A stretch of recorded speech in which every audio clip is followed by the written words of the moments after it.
Hey, my name is John Hyatt. I'm a volunteer here at the Ion Prototyping Lab.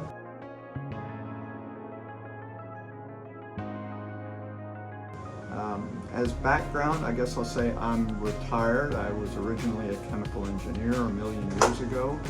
I ran a new technology organization in a chemical company for 6 or 8 years, and I spent a lot of time in marketing and business development.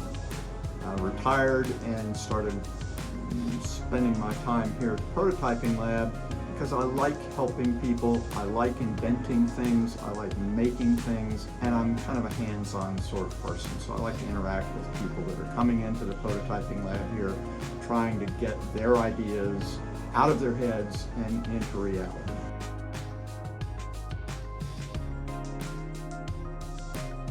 I guess in a sense it's been important to my career and to my personal satisfaction forever.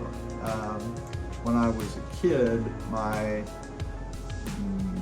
aspiration was to be a mad scientist. That just, to me, says innovation, right? And that sort of stuck with me forever. Got into a career where making things that hadn't existed before or solving problems that hadn't been solved before was fundamental to the career. That led me later into managing a group that excuse me, was trying to bring new technologies into the chemical industry, and those could be technologies that existed but hadn't been utilized in our industry before, or just inventing things from fundamental research. I learned a lot in that process about how hard it is to truly innovate.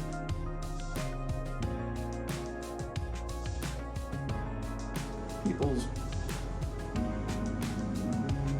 preconceived notions, narrow focus, unwillingness to listen.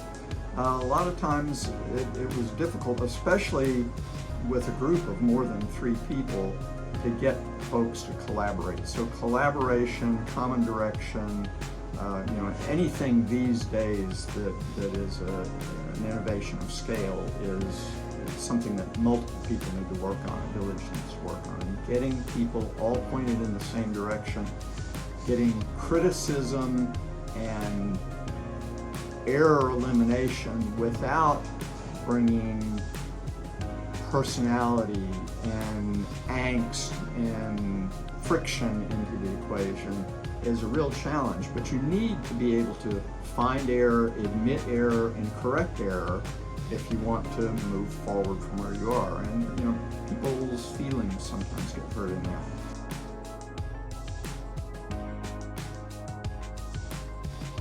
Their tool does a very good job of taking your natural language description of what your challenge is, what your innovation is, what your problem is, and doing a search for what stuff has been done in that or closely related fields. Who's working on it? Where can you go for collaboration? Who's already solved that problem? Who's solved a part of that problem that you can leverage? That's a real jump start for solving a lot of these kind of problems. There is just so much stuff out there. It's hard sometimes to know what's already been done, what could be leveraged that's already out there, bringing stuff in. People know what they know and they want to work up with what they know, but there's so much more out there that people need to bring to the picture. And getting that outside influence, outside information into your process of innovation is a real challenge sometimes.